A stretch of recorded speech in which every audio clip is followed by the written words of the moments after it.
Ya, ini belum ada yang merekam. Biasanya Wira ini sudah merekam. Nah, sudah direkam oleh Mas Ketua Kelas.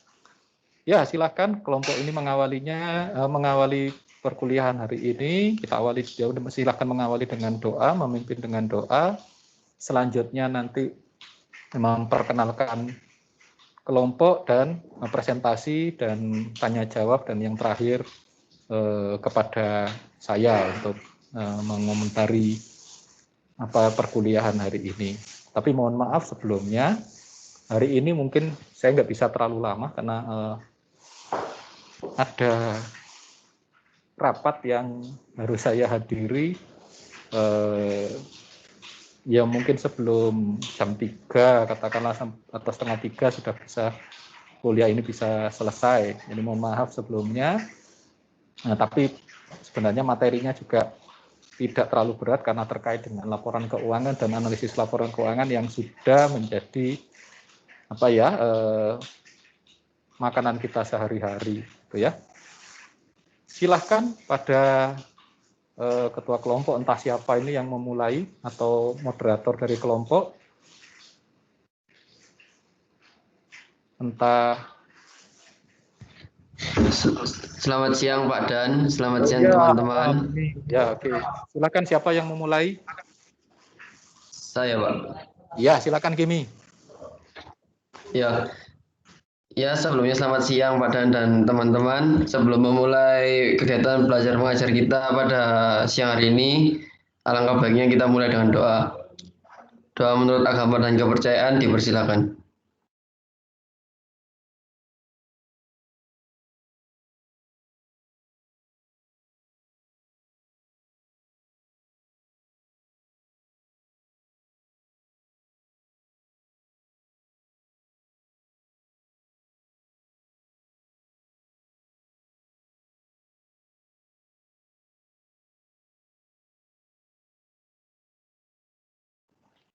Berdoa selesai. Untuk PPT-nya, mohon maaf teman-teman sebentar. Kami butuh waktu untuk share screen dulu ya.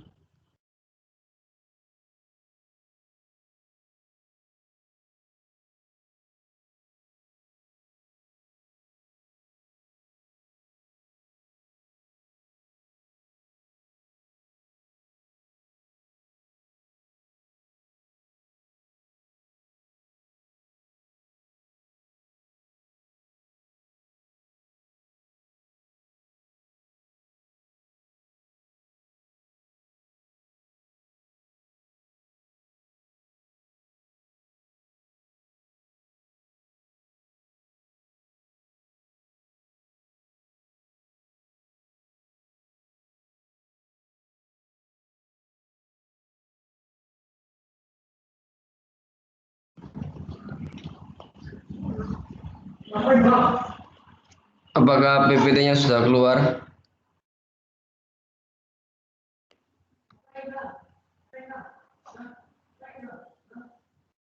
Tadi sudah Kim, sekarang nggak ada lagi. Sekarang sudah ada belum Kak? Belum kalau sekarang Kim. Oh sebentar ya.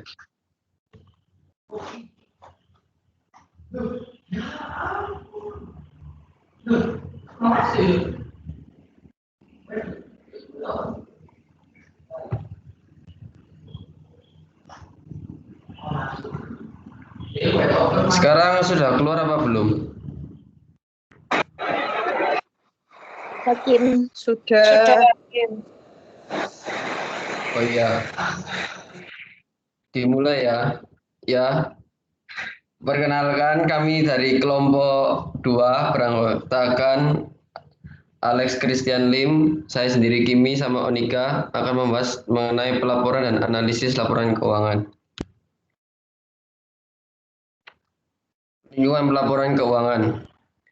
Tentu saja produk dari pelaporan keuangan ini sudah jelas dari namanya, yaitu laporan keuangan. Pemahaman lingkungan keuangan dan konsep dasar akuntansi tertera pada laporan keuangan. Menurut Subramanyam, laporan keuangan merupakan produk proses pelaporan keuangan yang diatur oleh standar dan aturan akuntansi insentif manajer, serta mekanisme pelaksanaan dan pengawasan perusahaan. Sedangkan menurut Kasmir, laporan keuangan adalah laporan yang menunjukkan kondisi keuangan perusahaan pada saat ini atau dalam suatu periode tertentu.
Mohon maaf teman-teman, ini apakah masih share screen apa belum?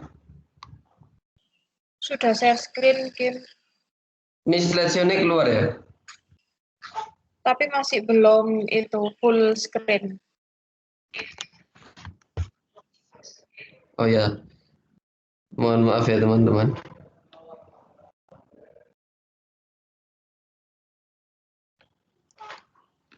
Ya, selanjutnya laporan keuangan wajib.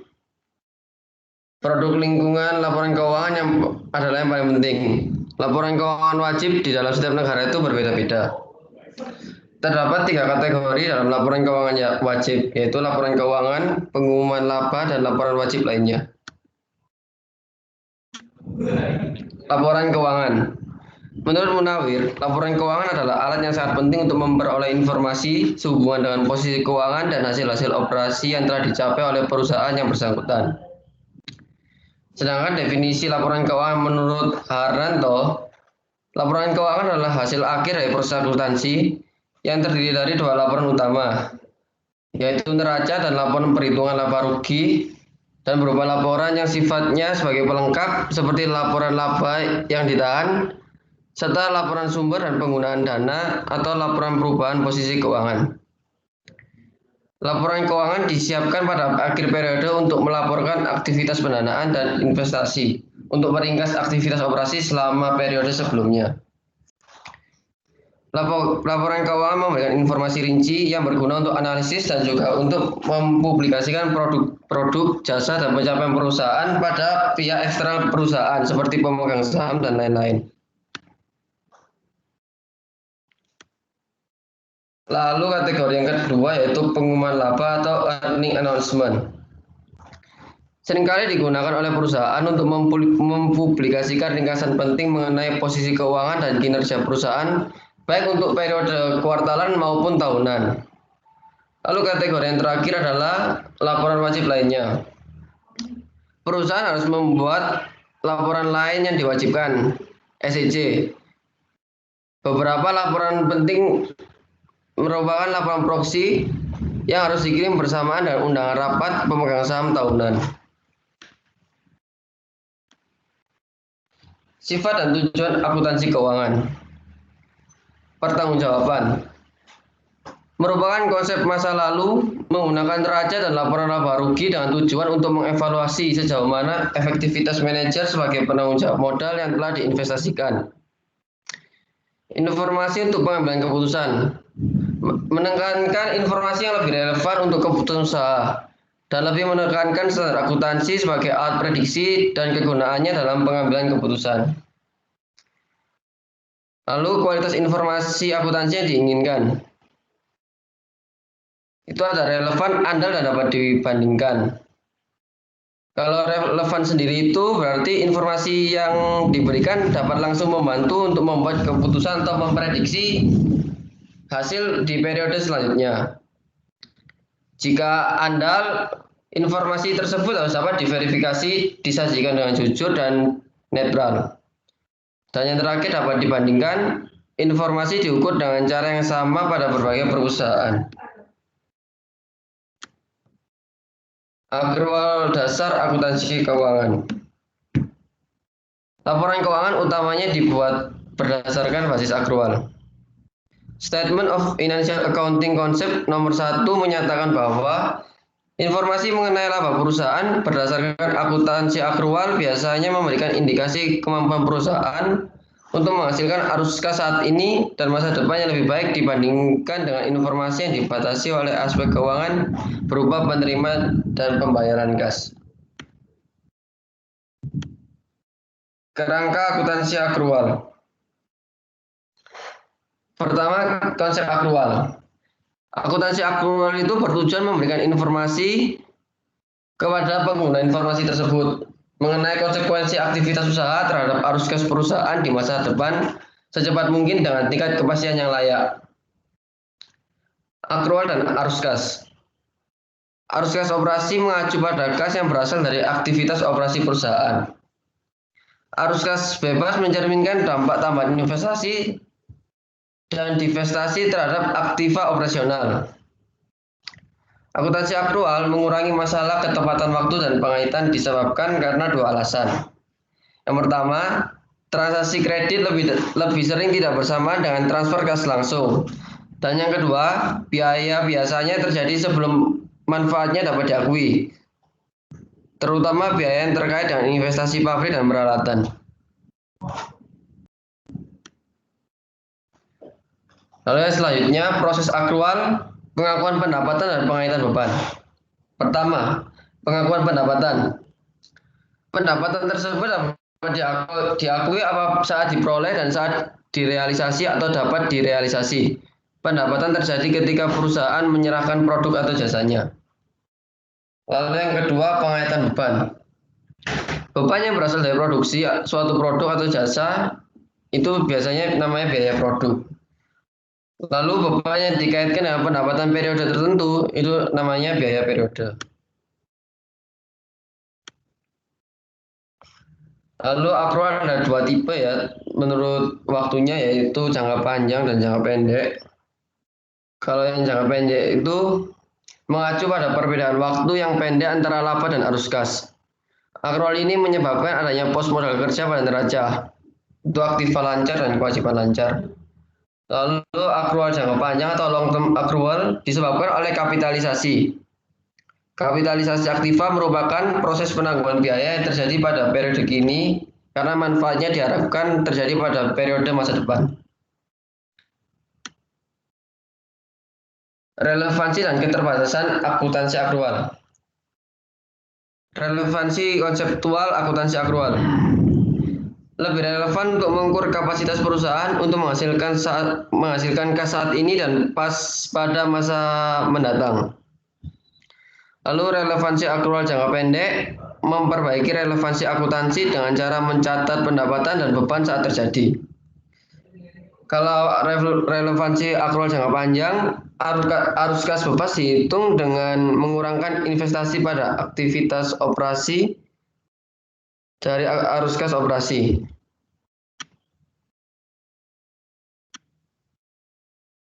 Lalu slide ke-14, pengantar analisis akuntansi keuangan.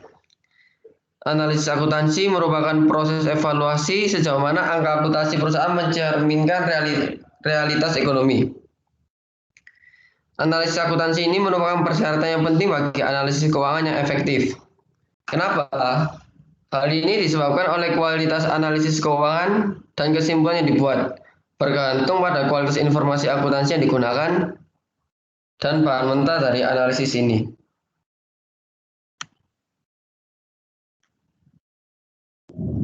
Kebutuhan akan analisis akuntansi. Kenapa ada kebutuhan analisis akuntansi ini disebabkan oleh dua alasan. Yang pertama, akuntansi akrual memperbaiki akuntansi kas dengan mencerminkan aktivitas usaha pada waktu yang lebih tepat.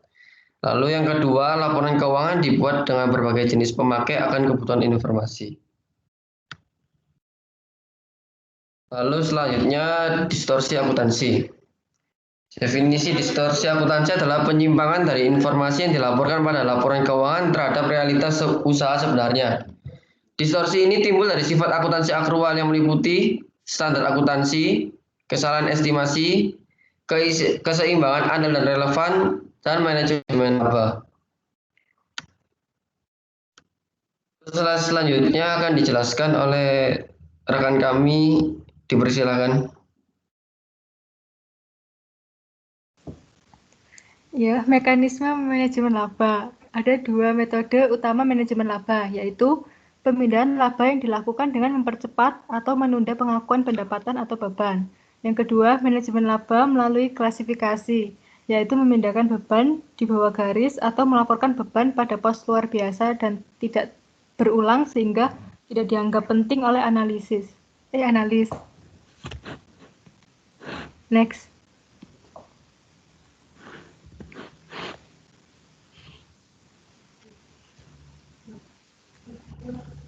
Proses analisis akuntansi.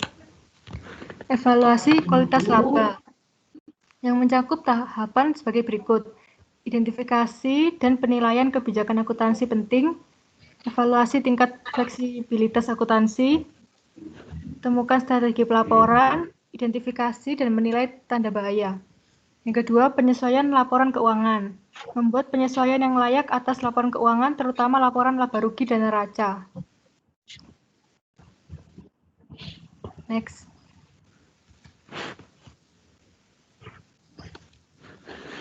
Karakteristik aset. Menurut FASB, aset adalah manfaat ekonomi masa datang yang cukup pasti yang diperoleh atau dikuasai atau dikendalikan oleh suatu entitas sebagai akibat transaksi atau kejadian masa lalu. IAI mendefinisikan aset sebagai sumber daya yang dikuasai oleh perusahaan sebagai akibat dari kejadian yang terjadi pada masa lalu dan asal muasal datangnya manfaat ekonomi masa depan yang diharapkan memiliki manfaat bagi perusahaan. 3 karakteristik aset yang paling utama adalah manfaat ekonomi masa datang yang cukup pasti, dikuasai atau dikendalikan oleh entitas. Yang ketiga, timbul akibat transaksi masa lalu. Next.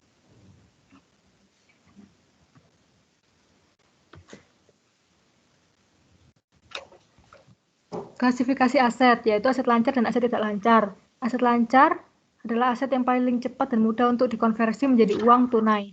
Umumnya jangka waktu perputaran aset lancar selama 1 tahun, atau dalam satu siklus norma perusahaan.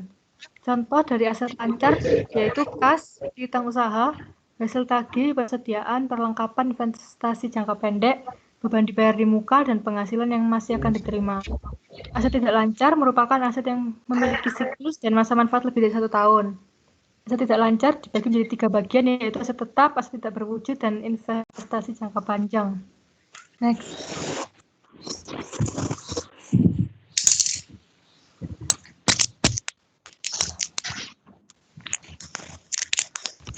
Kewajiban. Menurut FASB, kewajiban diartikan sebagai pengorbanan manfaat ekonomi masa datang yang cukup pasti yang timbul dari keharusan sekarang. Suatu kesatuan usaha untuk mentransfer aset atau menyediakan atau menyerahkan jasa kepada kesatuan lain datang sebagai akibat transaksi atau kejadian masa lalu. Menurut IASC, kewajiban adalah kewajiban sekarang perusahaan yang timbul dari peristiwa masa lalu. Penyelesaian yang diharapkan menghasilkan arus keluar dari sumber daya perusahaan yang mewujudkan manfaat ekonomi. Menurut FASB, kewajiban adalah pengorbanan masa depan dari potensi jasa atau manfaat ekonomi masa depan yang saat ini menjadi kewajiban entitas kepada entitas lain sebagai akibat dari transaksi masa lalu atau peristiwa masa lalu lainnya.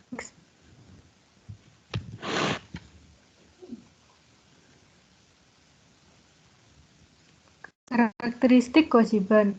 Kewajiban memiliki 3 karakteristik utama, yaitu pengorbanan manfaat ekonomi masa datang, keharusan sekarang untuk mentransfer aset, timbul akibat transaksi masa lalu.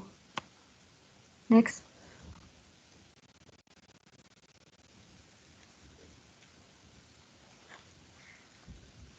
Karakteristik kewajiban yang pertama, pengorbanan manfaat ekonomi masa datang.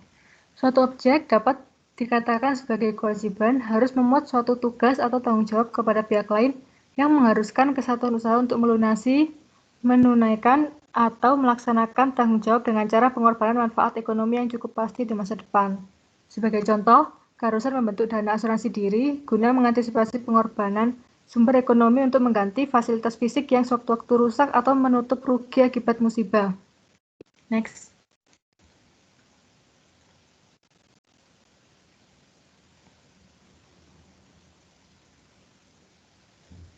Karakteristik kewajiban yang kedua, keharusan sekarang. Untuk dapat disebut sebagai kewajiban, suatu pengorbanan ekonomi masa datang harus timbul akibat keharusan sekarang. Sekarang dalam hal ini mengacu pada dua hal, yaitu waktu dan keharusan. Next.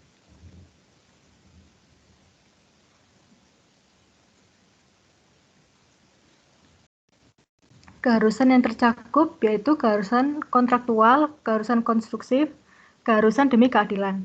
Keharusan kontraktual yaitu keharusan yang perjanjian atau peraturan hukum yang di dalamnya kewajiban bagi suatu kesatuan usaha dinyatakan secara eksplisit atau implisit dan mengikat.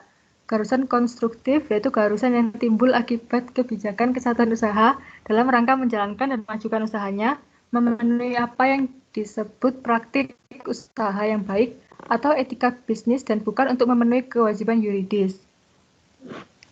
Kewajiban demi keadilan yaitu keharusan yang ada sekarang yang menimbulkan kewajiban bagi perusahaan semata-mata karena panggilan etis atau moral daripada karena peraturan hukum atau praktik bisnis yang sehat. Keharusan bergantung atau bersyarat yaitu keharusan yang pemenuhannya tidak pasti karena bergantung pada kejadian masa datang atau terpenuhnya syarat-syarat tertentu di masa datang. Next.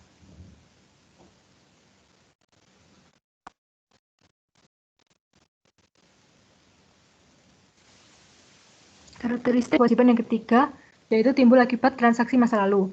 Kewajiban yang berasal dari kegiatan konstruksif harus diakui saat ini untuk menjadi dasar pembayaran kewajiban tersebut di masa depan. Next.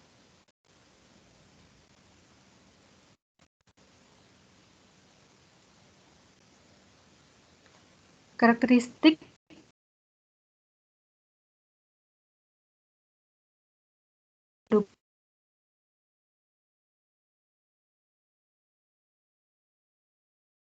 kewajiban. Nama keharusan mereka yang kedua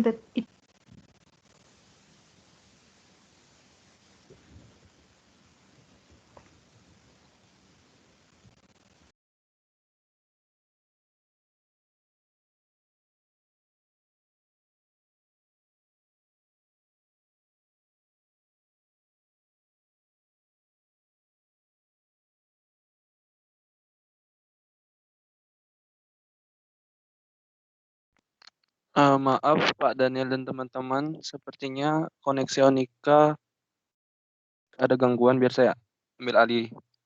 Yang kedua, karakteristik pendukung kewajiban, yaitu keharusan membayar kas, identitas terbayar jelas, berkekuatan hukum. Next. Ekuitas. Ekuitas berdasarkan standar akuntansi keuangan atau PSAK nomor 21 merupakan bagian hak pemilik dalam perusahaan, yaitu selisih antara aset dan kewajiban yang ada. Menurut Bakhtiar dan Nurfadila 2011, ekuitas merupakan modal perusahaan yang hak residu atas aset perusahaan setelah dikurangi semua kewajiban. Jadi dapat disimpulkan bahwa ekuitas adalah jumlah kekayaan bersih yang dimiliki oleh pemilik perusahaan yang sudah dikurangi dengan kewajiban dan utang. Next.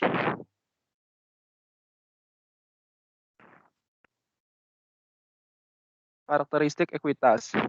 Ekuitas sama dengan aktiva bersih. Ekuitas dapat bertambah atau berkurang karena kenaikan atau penurunan aktiva bersih, baik yang berasal dari sumber bukan pemilik, pendapatan dan biaya, maupun investasi oleh pemilik atau distribusi kepada pemilik. Next.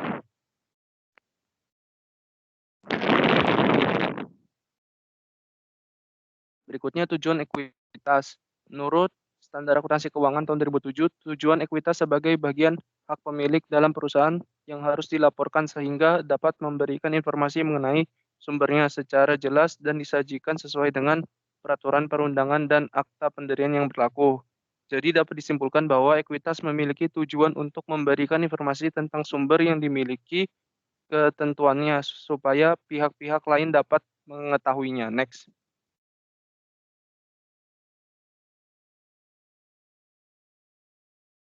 Elemen-elemen ekuitas. Modal disetor, modal saham, modal setoran tambahan, modal setoran lain, dan laba ditahan. Next.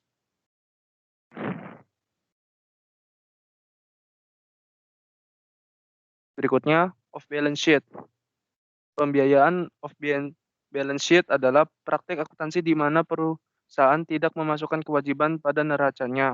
Hal ini digunakan untuk mempengaruhi tingkat utang dan kewajiban perusahaan. Pembiayaan off balance sheet mempengaruhi rasio leverage seperti rasio utang, rasio umum yang digunakan untuk menentukan apakah tingkat hutang terlalu tinggi jika dibandingkan dengan aset perusahaan. Next.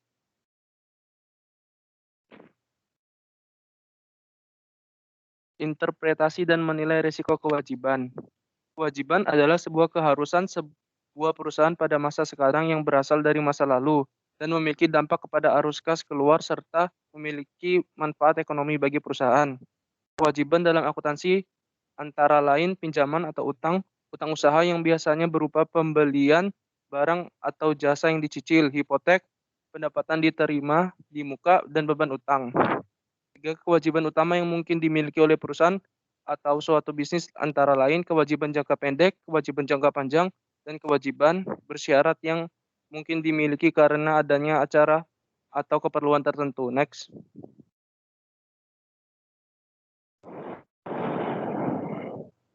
Kewajiban jangka pendek.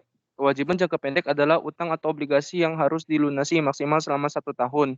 Utang jangka pendek antara lain utang usaha, beban bunga, beban pajak pendapatan, dan lainnya. Rasio yang dipakai untuk mengukur utang jangka pendek antara lain current ratio, quick ratio, dan cash ratio. Next. Kewajiban jangka panjang. Kewajiban jangka panjang adalah utang atau obligasi yang masa pembayarannya lebih lama, bisa lebih dari 5 tahun. Suatu perusahaan biasanya membutuhkan utang jangka panjang untuk membiayai kegiatan bisnis secara cepat, termasuk pembelian aset dan modal lainnya atau investasi pada suatu proyek. Kewajiban jangka panjang antara lain beban obligasi, beban modal, beban hipotek, kewajiban pajak, dan beban-beban lainnya. Next.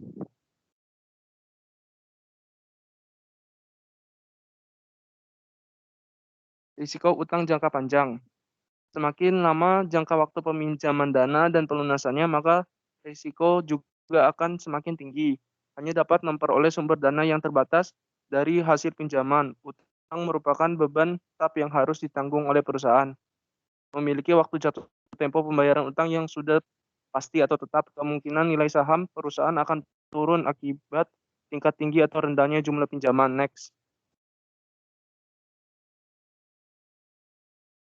Berikutnya, kewajiban bersyarat. Kewajiban bersyarat adalah utang yang mungkin dimiliki oleh suatu perusahaan akibat kejadian atau kondisi tertentu pada masa depan. Kewajiban bersyarat tergantung pada pengeluaran perusahaan pada masa depan sehingga disebut juga kewajiban potensial. Lalu kewajiban bersyarat hanya dicatat jika kewajiban itu mungkin dan jumlahnya masuk akal atau sesuai kemampuan perusahaan. Next. Berikutnya, manfaat analisis liabilitas. Dari sudut manajemen perusahaan, utang dilihat sebagai sumber dana alternatif yang mampu memberikan solusi bersifat konstruktif baik secara jangka pendek maupun jangka panjang. Perusahaan sebaiknya tidak melakukan pinjaman saat hasil hitungan menunjukkan keuntungan investasi lebih kecil atau sama dengan tingkat inflasi. Lalu dari sudut pemegang saham, kebijakan utang sering menjadi alternatif utama bagi para pemegang saham sebagai sumber pendanaan eksternal, sedangkan alternatif keputusan keduanya adalah kebijakan penerbitan dan penjualan right issue. Next. Berikutnya, dampak kewajiban atau penggunaan utang perusahaan. Menghimpun dana melalui utang pemegang saham dan mengendalikan perusahaan dengan jumlah investasi ekuitas yang terbatas Lalu kreditur melihat ekuitas atau dana yang diberikan oleh pemilik sebagai batas pengaman, maka tinggi proporsi total modal yang diberikan oleh pemegang saham, semakin kecil risiko yang dihadapi oleh kreditur. Jika hasil yang diperoleh dari aset perusahaan lebih tinggi daripada tingkat bunga yang dibayarkan, maka penggunaan utang akan mengungkit atau leverage atau memperbesar pengembalian atas ekuitas atau ROE. Next. Berikutnya kumpulan rumus. Rumus dasar akuntansi yaitu aset sama dengan kewajiban plus ekuitas. Lalu rumus dasar posisi keuangan yaitu ekuitas sama dengan modal ditambah saldo laba. Lalu saldo laba rumusnya pendapatan dikurangi biaya ditambah beban dikurangi pajak dikurangi dividen. Rumus untuk mencari laba atau rugi. Rumus dasar akuntansi merupakan gabungan dari rumus posisi keuangan dan rumus laba rugi. Next. Berikutnya studi kasus. Ada dua perusahaan yang identik kecuali hal bagaimana perusahaan tersebut didanai. Misal, PTA tidak memiliki utang sehingga 100% ekuitas saham biasa. Sedangkan PTB memiliki utang didanai setengah dan dengan utang perusahaan dengan tingkat bunga 10% dan setengahnya lagi dengan ekuitas. Kedua perusahaan memiliki aset 100 juta.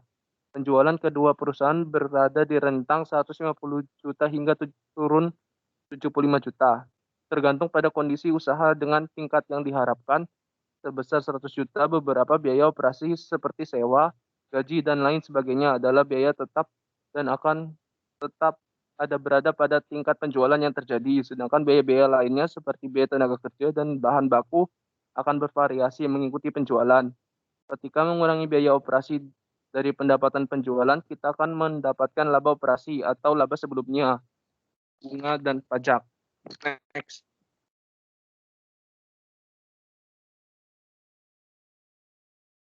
Berikut ini yaitu pembahasan dari studi kasus. Yang pertama, analisis utang perusahaan berikut ini. Pertama, merupakan analisis perusahaan tanpa utang atau tidak punya utang. Jadi dapat dilihat aset lancarnya 50, utangnya 0, aset tetap 50, aset biasa 100, total aset dan ekuitas 100, total utang 0. Berikutnya tabelnya dapat dilihat seperti gambar tersebut. Next.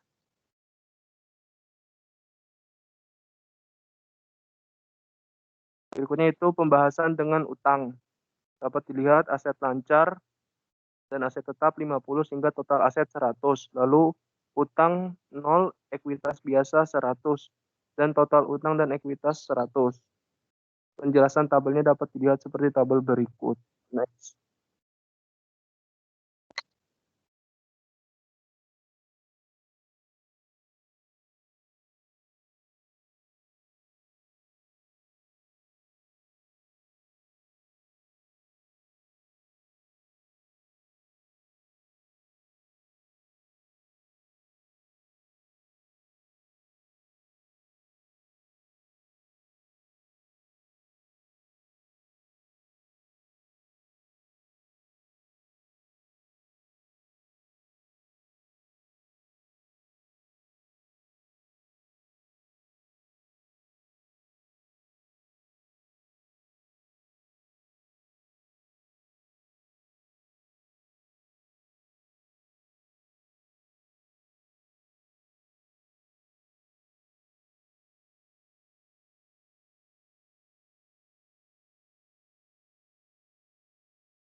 Halo, apakah suara saya terdengar? Terdengar, Kim. Iya. Ini sekarang masuk sesi tanya jawab ya. Kami akan adakan 3 sesi. Satu sesi isinya 3, yang terakhir 4. Silakan bertanya. Silakan sesi 1, angkat tangan. Sesi 1 saya pilih Arum, Andi sama siapa? Devina. Silakan memberikan pertanyaannya.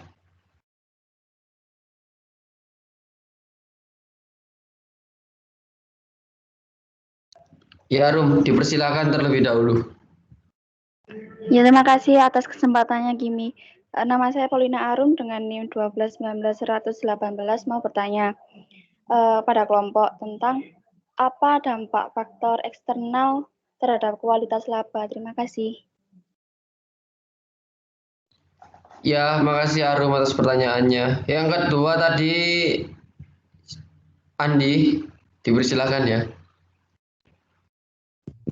Ya, terima kasih atas kesempatannya. Saya Andi dengan NIM 121910003 ingin bertanya mengenai cara untuk menanggulangi risiko kewajiban atau likuiditas liabilitas.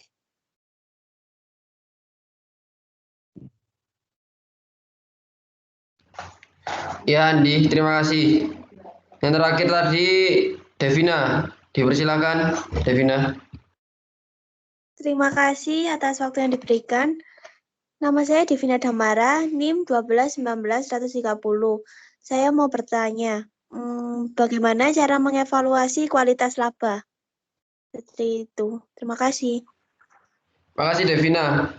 Ya kami mohon waktu sebentar ya teman-teman untuk menjawab pertanyaan tersebut. Terima kasih.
Oke, saya akan menjawab pertanyaan dari Andy.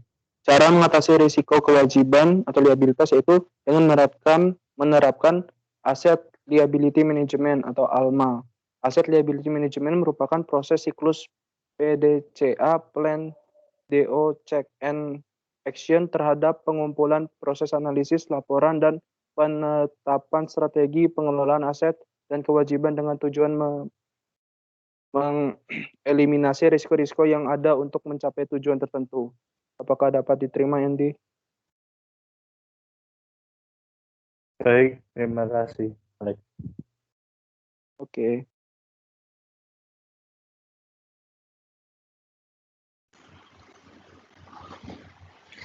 Ya, selanjutnya saya ingin menjawab pertanyaannya siapa tadi Arum. Tadi itu pertanyaannya apa dampak faktor eksternal terhadap kualitas laba. Jadi menurut kami dampak faktor eksternal itu juga bisa mempengaruhi kualitas laba ya. Salah satunya itu laba luar negeri. Laba luar negeri ini dipengaruhi oleh kesulitan dan ketidakpastian pengembalian dana, fluktuasi mata uang, kondisi politik dan sosial, dan aturan serta pungutan lokal. Jadi itu, Arum, apakah bisa diterima? Iya, Kimi, cukup. Terima kasih. Makasih, Arum. Silakan Onika selanjutnya menjawab pertanyaan dari Devina.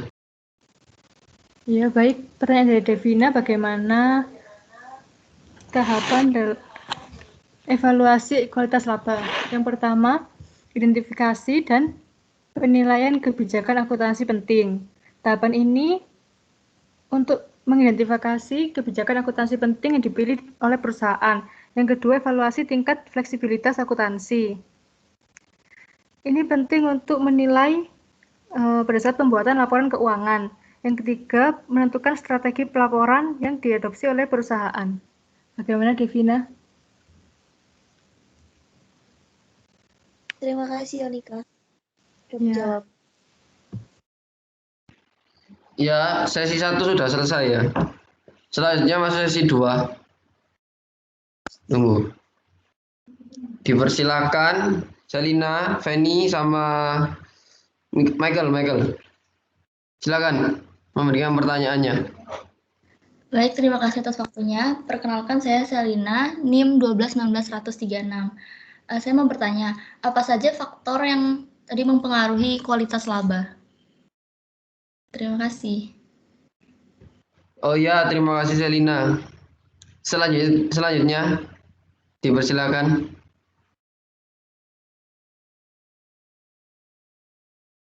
Baik, terima kasih atas kesempatan yang diberikan. Perkenalkan, nama saya Feni Gunawan dengan NIM 1212112. Saya ingin bertanya, jelaskan bukti empiris yang menunjukkan informasi akuntansi keuangan relevan untuk pengambilan keputusan. Terima kasih. Ya, terima kasih Feni atas pertanyaannya. Ya, Michael dipersilakan. Baik, terima kasih untuk waktu dan kesempatannya. Saya Michael Wijaya dengan NIM 121910034. Pertanyaan saya adalah analisis keuangan yang seperti apa yang dapat dikatakan memiliki kualitas yang baik? Terima kasih.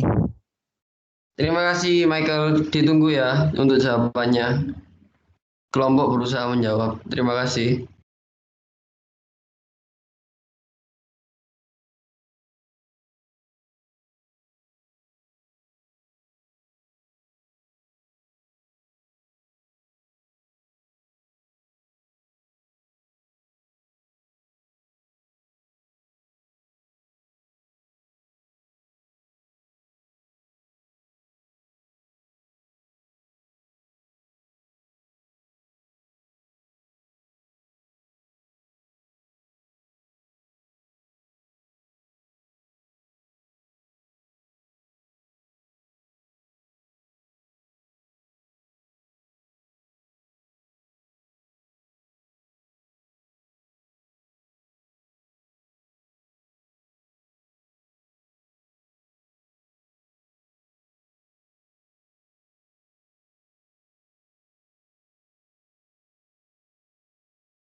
Baik, saya akan mencoba menjawab pertanyaan dari Michael.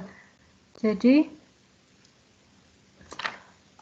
untuk laporan keuangan yang baik itu memiliki ciri-cirinya dapat dipahami. Jadi, informasinya itu mudah dipahami oleh pembacanya. Lalu, relevan. Informasi itu dapat dikatakan relevan apabila keputusan ekonomi mempengaruhi keputusan ekonomi pemakai. Lalu andal Andal itu contohnya penyajiannya jujur, netral, dan dipertimbangkan secara sehat. Lalu dapat dibandingkan. Pemakai laporan keuangan harus bisa membandingkan laporan keuangan perusahaan antar periode untuk mengidentifikasi kecenderungan posisi dan kinerja keuangan. Apakah bisa diterima, Michael? Baik, terima kasih. Ya. Ya, sekarang saya mau menjawab pertanyaannya Selina. Apakah benar pertanyaannya itu tadi apa saja faktor yang mempengaruhi kualitas laba ya?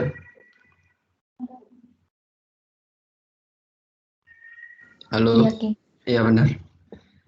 Menurut kelompok kami, apa faktor-faktor apa saja yang mempengaruhi kualitas laba itu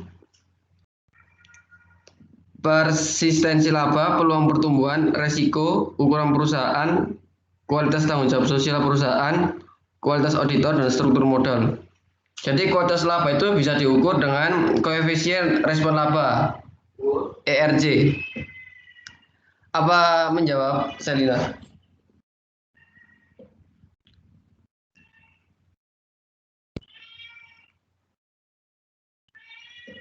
Halo Selina, menjawab. Iya, Kim, terima kasih. Iya, sama-sama. Selanjutnya Alex, Baik. dipersilakan. Baik, berikutnya saya akan menjawab pertanyaan dari Feni dengan soal jelaskan bukti empiris yang memperlihatkan bahwa informasi akuntansi keuangan relevan untuk pengambilan keputusan. Jawabannya itu relevan karena kapasitas informasi untuk mempengaruhi suatu keputusan dan merupakan kualitas primer pertama atas informasi akuntansi. Informasi dapat relevan dalam dua cara. Pertama, informasi dapat langsung membantu pembuat keputusan memprediksi hasil di masa depan. Informasi tersebut relevan karena memiliki nilai prediksi.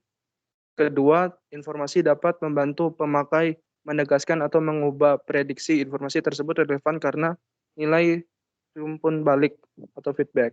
Apa dapat diterima, Feni? Boleh, makasih. Oke. Ya, ini sesi terakhir ya.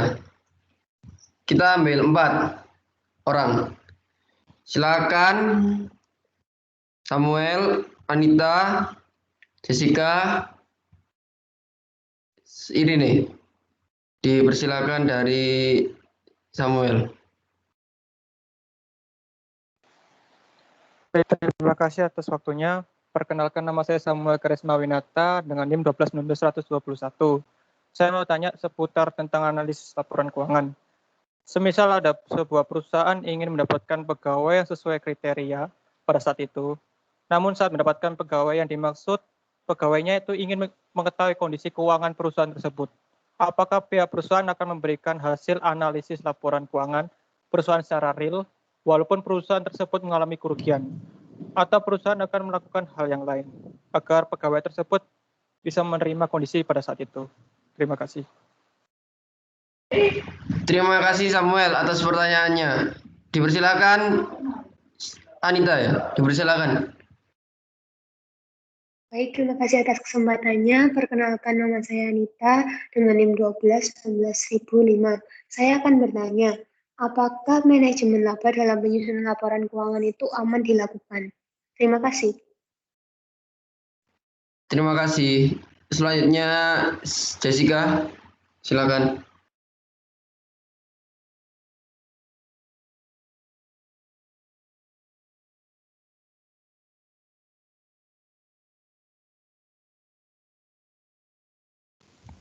Kim, Jessica lewat chat. Oh iya, kita lewati ya. Irene, dipersilakan. Iya, terima kasih atas kesempatannya. Saya Irena dengan NIM 12 ingin bertanya, faktor akuntansi apa yang dapat mendistorsi laba? Terima kasih. Ya, terima kasih. Tunggu ya, yang bertanya di sesi 3 ini. Terima kasih.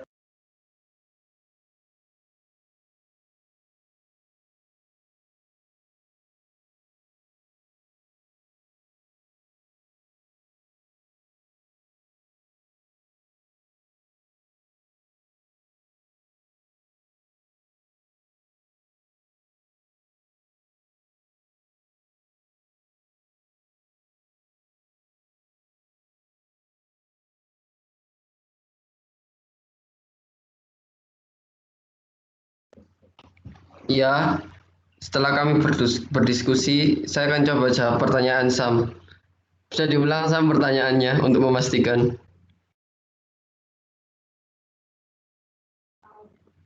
Oke, Kimi. Saya tadi bertanya, semisal ada perusahaan ingin mendapatkan pegawai yang sesuai kriteria pada saat itu, namun saat mendapatkan pegawai yang dimaksud, pegawai tersebut ingin mengetahui kondisi keuangan perusahaan tersebut. Apakah pihak perusahaan akan memberikan hasil analisis laporan keuangan perusahaannya, walaupun perusahaan tersebut mengalami kerugian, atau perusahaan akan melakukan hal yang lain agar pegawai tersebut bisa menerimanya? Gitu, Kimi. Iya, kami sudah berdiskusi ya. Menurut kelompok kami, perusahaan itu pasti akan memberikan realitanya seperti apa. Karena kan juga tidak baik untuk berbohong ya.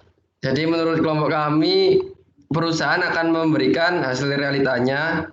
Tapi di samping perusahaan tersebut memberikan hasil tersebut meskipun jelek, perusahaan juga memberikan pada pegawai tersebut itu rancangan ke depannya. Jadi solusi-solusi yang kira-kira bisa menutupi kekurangan tersebut, Samuel. Jadi untuk next time-nya profitnya bisa naik. Bagaimana Samuel? Ya, Kimi, terima kasih. Ya, sama-sama. Silakan rekan-rekan saya menjawab pertanyaannya.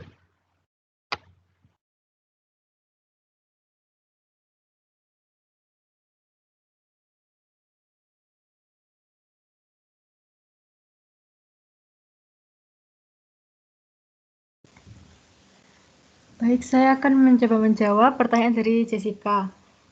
Faktor apa saja yang membuat laporan keuangan di setiap negara berbeda-beda?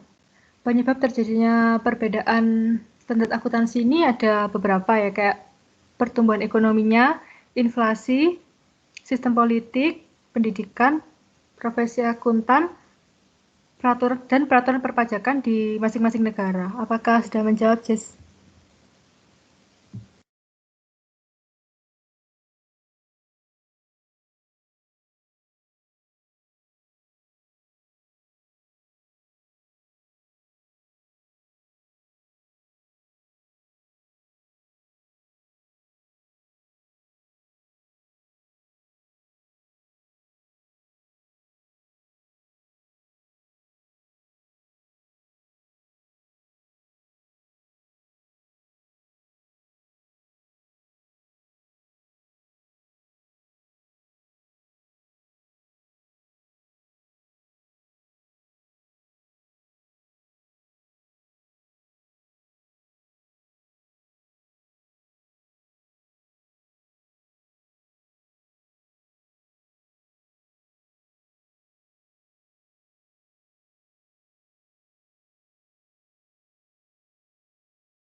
Baik, saya akan coba menjawab pertanyaan dari Ina.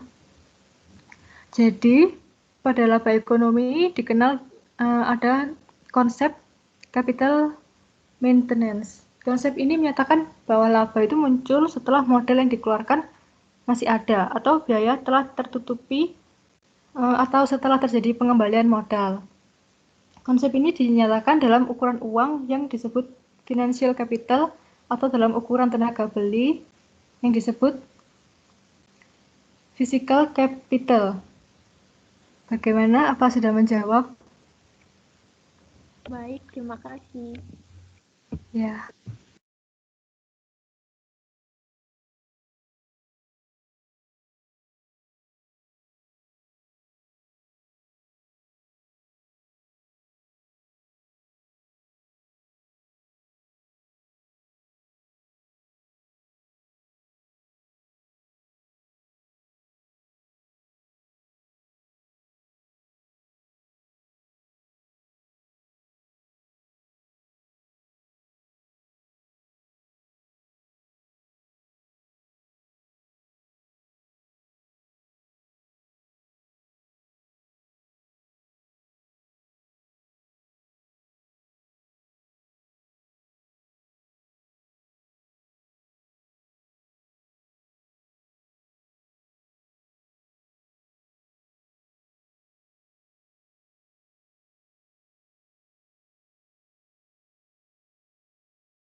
Baik, saya akan menjawab pertanyaan dari Anita. Itu apakah manajemen laba dalam penyusunan laporan keuangan itu aman dilakukan? Jawabannya adalah aman, karena dengan melakukan manajemen laba dalam penyusunan laporan keuangan, kita dapat memprediksi apakah laba perusahaan tersebut dapat berguna, dapat menghasilkan laba yang lebih tinggi pada tahun ke depannya atau tidak.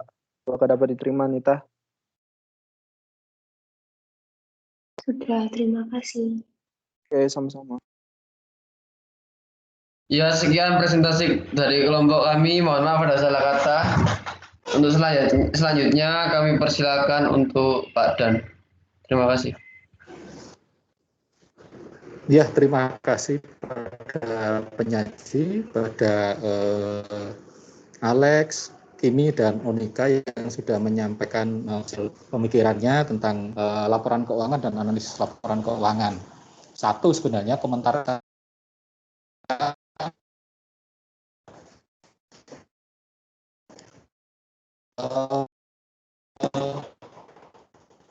ya mohon maaf ya, untuk penyaji ini referensinya terlalu lama,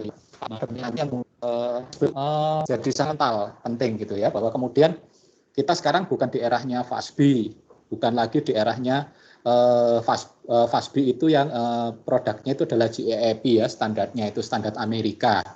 Sekarang sudah masuk di zamannya IFRS.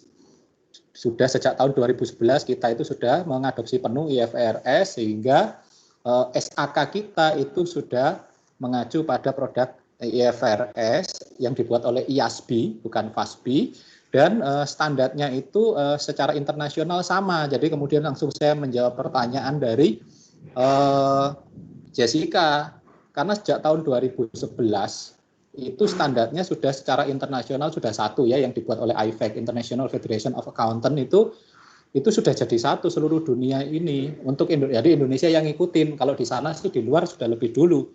Kenapa kemudian kita ikut ya? Kalau nggak ikut ya kita bisa saja kemudian terkucilkan karena Indonesia tidak mau mengikuti standar akuntansi yang berlaku secara umum, secara global. Jadi tolong untuk kelompok ini sudah saya kasih masukan, sudah saya kirim makalahnya, jadi kemudian harus diperbaiki dengan referensi-referensi yang terkini. SAK-nya minimal SAK yang SAK itu di tahun 2011. Karena sudah IFRS full adopsi penuh. Kalau kemudian bisa lebih baru, yang terakhir itu 2020 itu sudah ada juga, itu semuanya lebih baru lagi karena kemudian standarnya sangat baru lagi.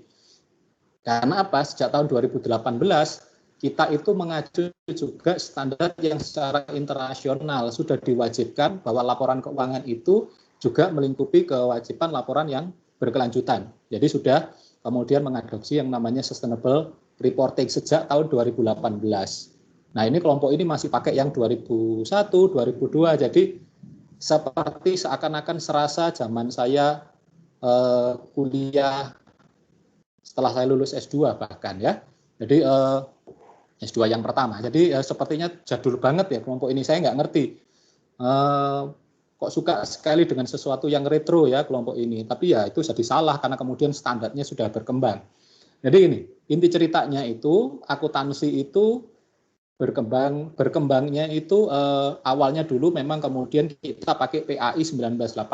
Sebelumnya kita pakai undang-undang yang di bawah Belanda. PAI itu sebenarnya sudah mengadopsi GAAP tahun 1984. Sebelumnya kita pakai norma ya, yang dulu disebut dengan tata buku, belum disebut dengan akuntansi, karena kemudian sangat berhubungan dengan aturan-aturan pajak, aturan-aturan norma-norma yang dipakai untuk pelaporan pajak, lebih kepada mendekati pelaporan pajak. Nah, kemudian dengan PAI sejak tahun 1984 itu sebenarnya kita sudah menggunakan GAAP, punyanya FASBI. Ya, tapi kemudian tidak diadopsi penuh, karena kita kemudian menyesuaikan dengan kebutuhan. Nah, sejak tahun 84 itu sudah laporan yang namanya pertanggungjawaban, stewardshipness, yang sifatnya itu sudah terkait dengan masa lalu, jadi tidak hanya melaporkan kewajiban pajak, tapi kewajiban-kewajiban yang harus dilaporkan sejak tahun laporan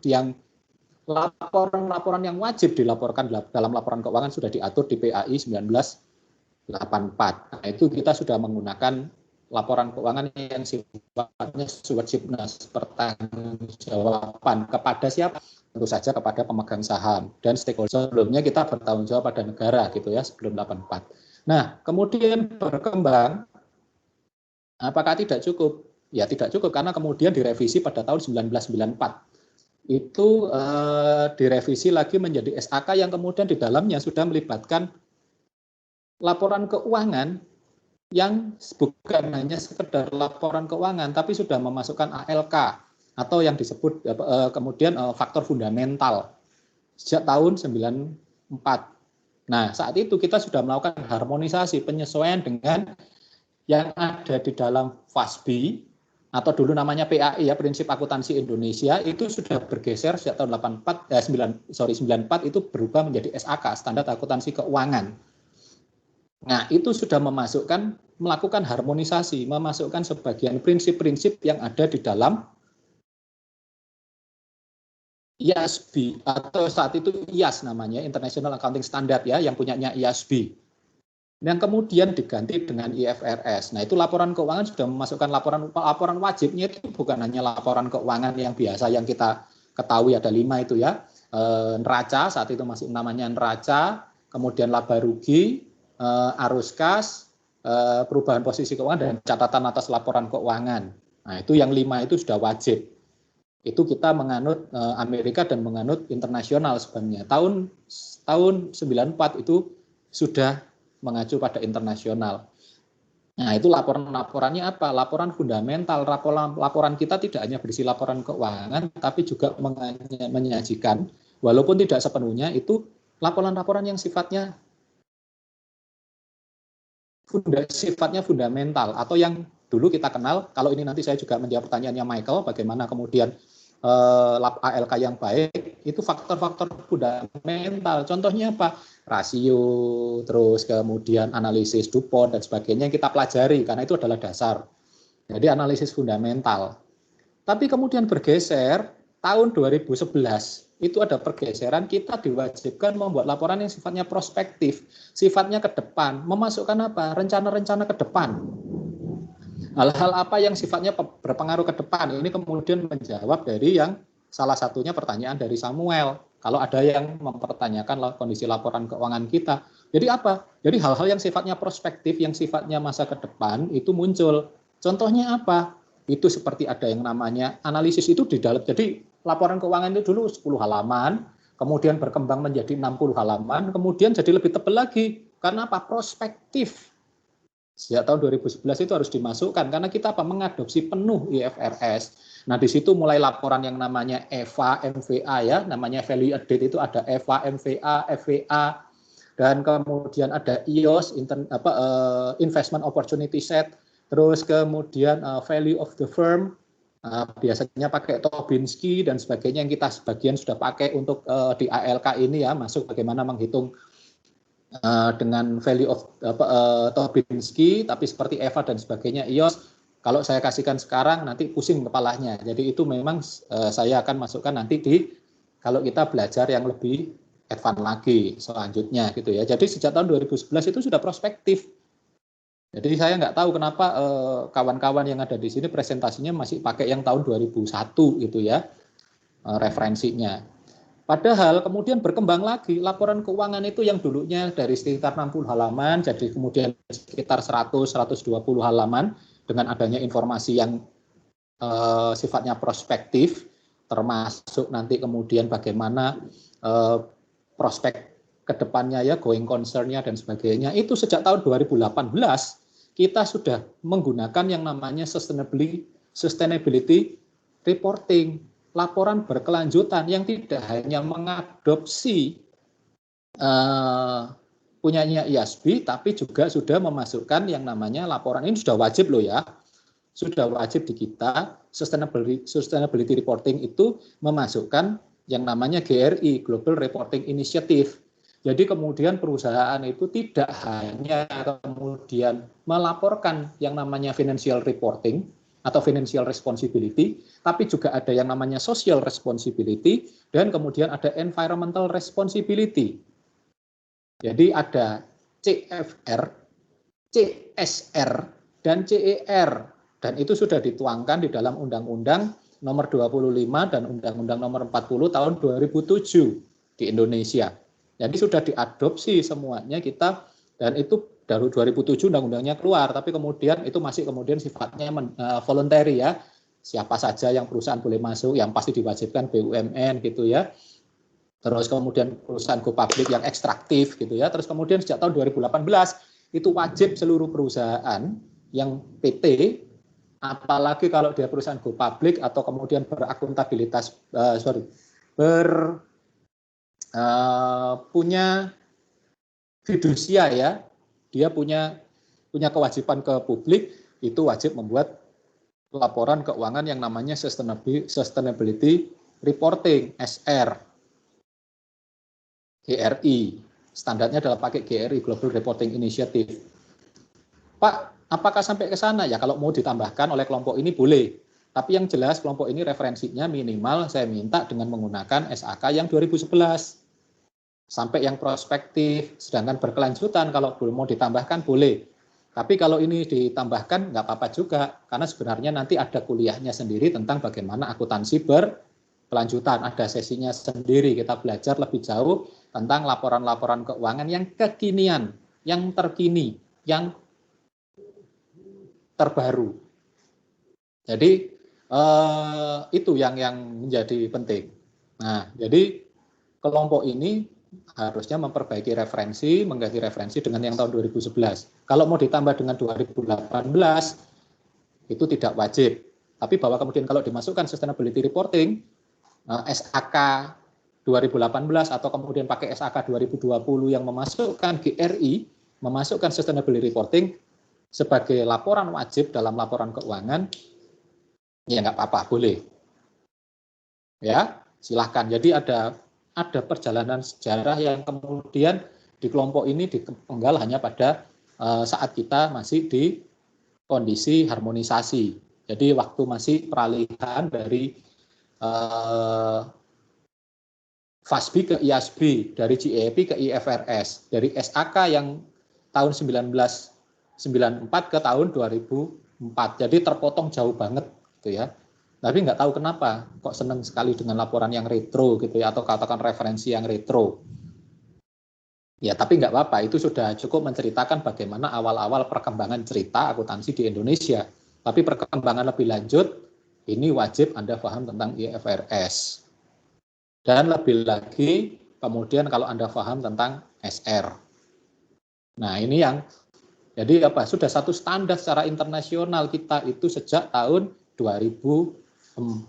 Nah, karena referensinya kebanyakan tahun 2001, makanya ada kemudian pertanyaan bagaimana berbeda antara laporan keuangan satu negara dengan yang lain. Sejak tahun 2004, apalagi sejak tahun 2011, Indonesia sudah mengadopsi penuh standar yang sifatnya internasional. Artinya kita kemudian menggunakan standar yang secara internasional itu dipakai. Jadi sejak tahun 2011 itu semakin banyak ya kemudian berkembangnya sampai kemudian sekarang itu dari 220 negara itu ada sekitar 180-an negara yang menggunakan standar yang sama yang namanya IFRS. Mengadopsi penuh. Ada tinggal diadopsi, diambil, diterjemahkan dalam bahasanya masing-masing, itu yang dipakai. Begitu ya kelompok ya, untuk memperbaiki revisinya sudah saya masukkan, sudah saya kirimkan. Kebetulan karena saya harus di luar, makanya sudah saya kerjakan dan saya kirim pagi-pagi tadi. Untuk melengkapi, bukannya salah, hanya melengkapi dengan yang terbaru. Nah, kemudian ini menanggapi pertanyaan-pertanyaan, ya mohon maaf saya agak cepat-cepat karena kemudian saya ditunggu rapat di atas gitu ya, ada rapat. Nah, kemudian ada pertanyaannya dari Andi, bagaimana mitigasi resiko terhadap kewajiban? Nah, sebenarnya kita ngomong itu yang disebut dengan, kalau Andi tadi dijawab oleh Alex tentang menggunakan ALMA. Intinya apa sih dengan menggunakan ALMA itu? Kita menjamin fixed cost coverage. Apa yang dimaksud dengan fixed cost coverage? Ini adalah kewajiban-kewajiban yang tetap akan kita keluarkan walaupun perusahaan itu berhenti beroperasi. Contohnya apa? Penyusutan. Contohnya apa? Utang. Contohnya apa? Walaupun perusahaan nggak berhenti, walaupun perusahaan berhenti, tapi tetap harus bayar gaji. Kalau tidak di PHK, PHK pun masih harus bayar kewajiban uang pesangon dan sebagainya. Ada yang namanya fixed cost coverage.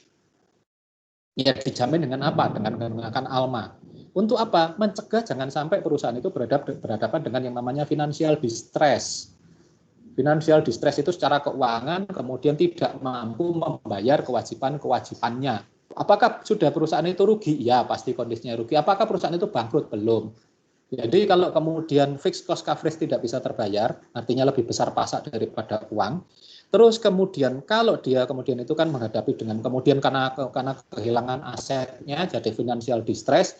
Kalau financial distress itu berkepanjangan, maka dia akan bankrupt. Maka akan dia berhadapan dengan resiko bangkrut. Nah, ini harus diungkap di dalam laporan-laporan yang sifatnya keberlanjutan tadi. Bagaimana yang kalau di kewajibannya itu namanya going concern. Going concern. Jadi laporan terhadap prospek kita ke depan sampai termasuk ancaman-ancaman kebangkrutan. Ancaman kebangkrutan itu apa yang dipakai alatnya? Ada Z-score, Z-score, Y-score, X-score, itu yang masuk di kelompok fundamental. Alat analisisnya ya. Nah, kemudian untuk menjawab Devina bagaimana menjaga kualitas laba kalau dampak eksternal sudah dijawab dengan baik ya. Pertanyaannya Arum. Bagaimana menjaga kualitas laba? Ini juga kemudian saya gabungkan dengan faktor-faktor yang sudah dijawab dengan baik ya. Untuk pertanyaannya Selina tentang ERC, ada oleh pertanyaan Devina ini intinya begini. Ada 3 hal sebenarnya analisis yang bisa dilakukan. Ada 3 E, namanya efektif, efisien, ekonomis. Efektif itu apa? Bagaimana memperoleh pendapatan sebesar-besarnya. At all cost.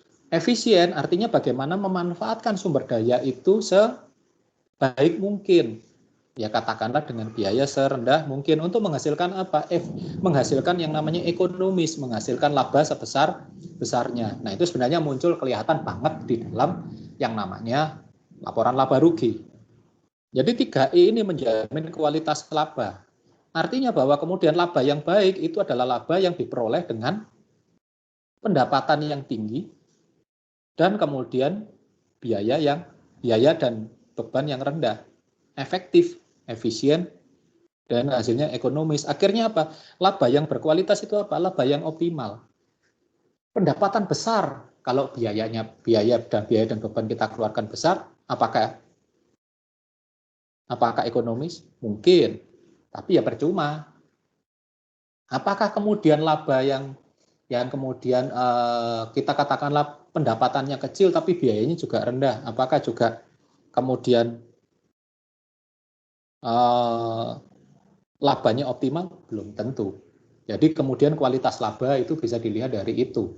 Selain tentu saja secara empiris, dan ini akhirnya menghasilkan laba yang informatif, menjawab pertanyaannya Feni, itu sudah diteliti oleh yang namanya Boll and Brown sejak tahun 1969, pertama kali dikemukakan oleh Boll and Brown. Salah satunya apa? Dia menghitung kemudian kualitas laba, munculnya ERC. Itu yang kemudian pernah saya teliti dengan Pak Renald, yang membawa Pak Renald salah satunya berangkat ke Korea itu, yaitu tentang ERC ini. Kami tulis bersama penelitian itu tentang ERC. Nah, itu yang kemudian membangkitkan dengan munculnya namanya teori akuntansi positif. Akuntansi yang dibentuk dengan penelitian-penelitian yang empiris, seperti yang ditanyakan oleh Feni. Di situ ada bagaimana bahwa laporan keuangan itu harus informatif terhadap pengambilan keputusan. Termasuk juga, jadi dia punya dua sisi, yang namanya informativeness dan decision usefulness. Dia punya informasi yang memadai dan kemudian bisa untuk pengambilan keputusan. Itu memunculkan tahun 69 munculnya teori akuntansi positif. Seperti apa nanti kemudian Anda di semester 6 baru belajar. Kalau sekarang saya ceritakan bagaimana kemudian ada 3 hipotesis yang mendasari akuntansi positif, beranjak dari yang namanya akuntansi normatif dan sebagainya, pecah kepalanya. Tapi kalau Anda mau ikuti boleh, Anda tinggal masuk ke YouTube, lihat aja perkuliahannya kakak kelas Anda yang sekarang lagi belajar di bagian teori akuntansi normatif. Boleh Anda lihat kayak apa gitu ya, pusingnya beberapa riset yang harus dikemukakan sampai kemudian namanya muncul postulat, konsep dan sebagainya. Apa itu Pak namanya? Nah, itu penting menjadi kemudian dasar. Ini kita ngomong yang akuntansi yang lebih tinggi lagi ya, lebih advance. Tapi nggak apa-apa bahwa kemudian laporan keuangan memang harus usefulness. Usefulness itu apa? Tidak hanya berisi informasi yang sifatnya stewardshipness, pertanggungjawaban, stewardshipness, tapi juga harus informatif dengan memberikan apa? Isi faktor-faktor fundamental seperti rasio, Z-score, DuPont, dan sebagainya. Harus kemudian informasi yang prospektif, EVA, MVA, value of the firm, dan kemudian yang sekarang akuntansi berkelanjutan yang sudah sifatnya lebih namanya positif. Nanti bagaimana perkembangannya Anda akan belajar juga kok, jangan khawatir, dapat. Ya, tapi sekarang kita membatasi pada hal-hal yang sifatnya fundamental, analisis laporan keuangan saja. Sedangkan untuk yang prospektif dan sebagainya, kita belajar pelan-pelan, karena kemudian itu nanti Anda akan dapat di semester depan. Jadi kalau semuanya dapat sekarang, semester depan nanti saya ngajar apa gitu ya. Nah, kemudian apa yang ditanyakan oleh Samuel, bagaimana menjamin analisis laporan keuangan yang kemudian kalau ternyata butuh informasi. Oh, sekarang ada nggak informasi yang ditutupi? Nah, sekarang itu kan jelas syarat dari akuntansi itu harus transparan, akuntabel. Transparan itu apa? Terbuka. Akuntabel bisa dipertanggungjawabkan. Sekarang ada yang kewajiban yang namanya internet IFR, Internet Financial Reporting. Jadi sudah wajib dilaporkan di dalam internet laporan keuangan itu. Kalau memang kita menjadi perusahaan yang disebut perusahaan yang good corporate governance, perusahaan yang tata kelolanya baik. Dengan prinsip apa? Ada 5 kalau di teori itu, tapi kalau yang teori terbaru itu ada 6, disingkat dengan TARIPS. Ada transparency, transparan, accountable, akuntabilitas, terus kemudian R itu responsiveness, jadi harus tarif, transparansi, accountable,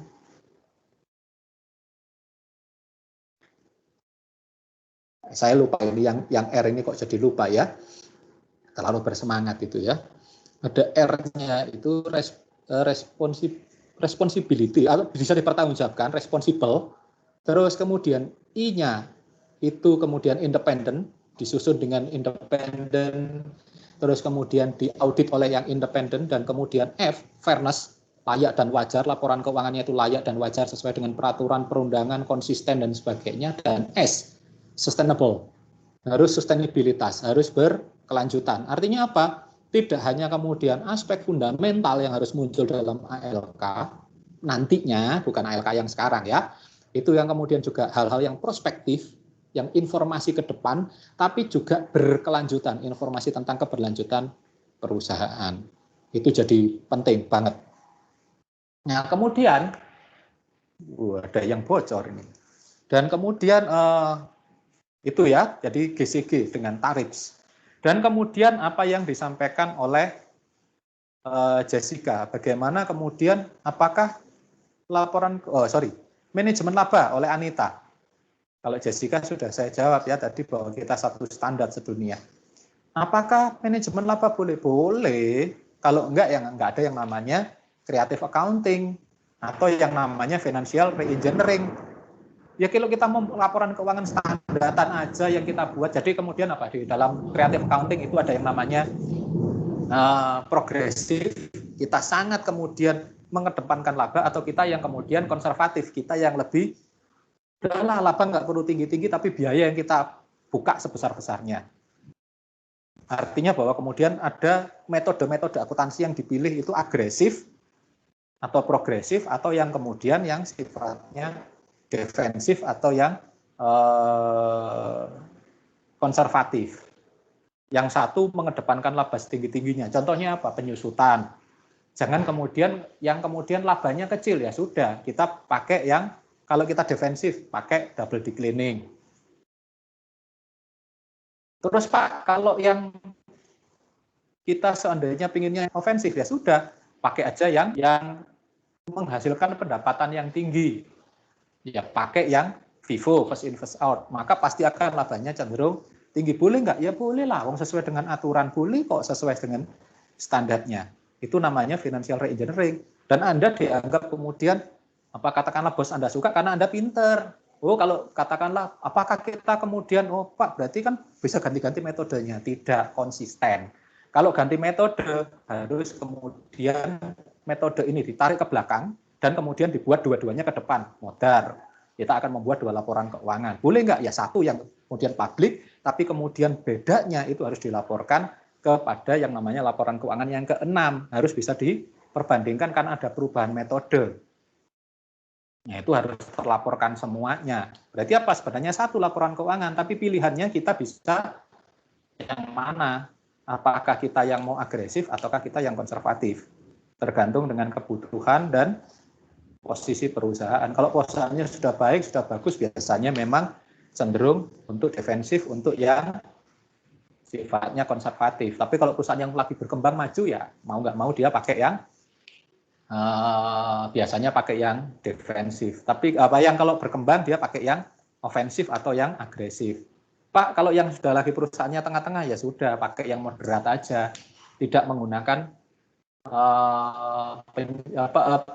persediaannya, persediaannya double declining, penyusutannya menggunakan yang LIFO, itu yang defensif. Yang ofensif kemudian menggunakan FIFO, dan kemudian penyusutannya menggunakan yang rata tiap tahun ya. Pakai yang tamnya sedikit gitu ya. Kemudian yang moderat ya, yang persediaannya, sedangkan penyusutannya menggunakan yang rata-rata atau apa begitu. Jadi ada caranya, itu kemudian kata itu kelihatan orang ini, oh ini lagi kondisinya dia defensif, oh dia lagi ofensif di sini. Jadi kapan waktunya menyerang, kapan waktunya bertahan sebenarnya sama seperti sepak bola ya. Nah bedanya dengan fraud, nah kalau fraud jelas direkayasa laporan keuangannya, dibaik-baikin, entah itu namanya window dressing, entahnya namanya lapping gitu ya, itu fraudulent reporting, nggak boleh, itu jelas-jelas salah dan melanggar. Tapi kalau selama ini masih sesuai dengan aturan, masih sesuai dengan standar, it's okay bahwa kalau perusahaan kemudian menggunakan metode apa yang paling cocok, yang paling sesuai dengan kondisi perusahaannya. Kira-kira begitu informasi yang bisa saya berikan. Mohon maaf saya memang agak tergesa-gesa, tapi semoga tambahan waktu masukan saya setengah jam ini cukup memberi gambaran ya bahwa sebenarnya laporan keuangan dan analisis laporan keuangan itu luas. Hal yang akan kita pelajari masih banyak. Kita masih untuk itu apa ya? Kita masih cecuil aja, masih di depan bicara tentang analisis laporan keuangan. Masih ada banyak hal-hal yang lain yang harus kita buat. Itu. Sementara itu yang bisa saya sampaikan. Saya tidak buka sesi tanya jawab juga karena ada rapat yang menunggu. Kebetulan rapatnya ini penting karena menentukan nasib orang banyak. Ya saya rapat dengan tim auditor eksternal untuk memasukkan mereka terhadap perbaikan dari kinerja tempat saya bekerja di yang lain ya selain Majung. Yang kerjanya itu tiap Jumat, Sabtu.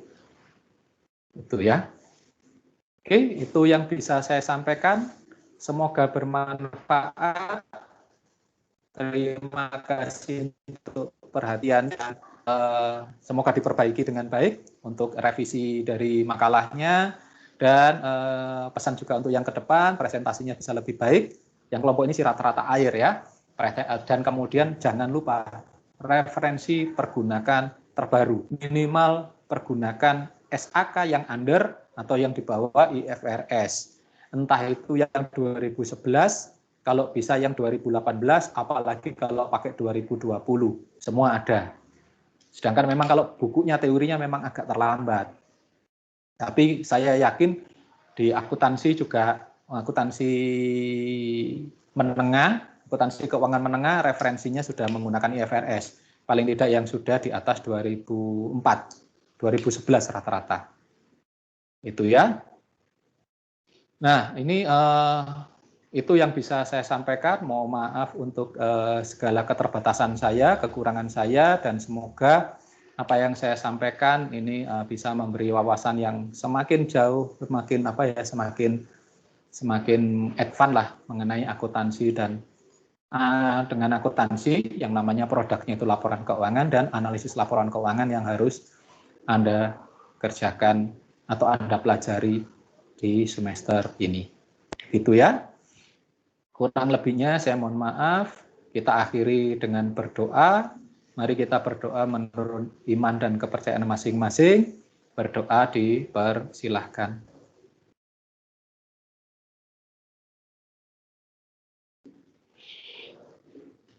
Terima kasih. Sampai ketemu di minggu depan ya. Selamat siang.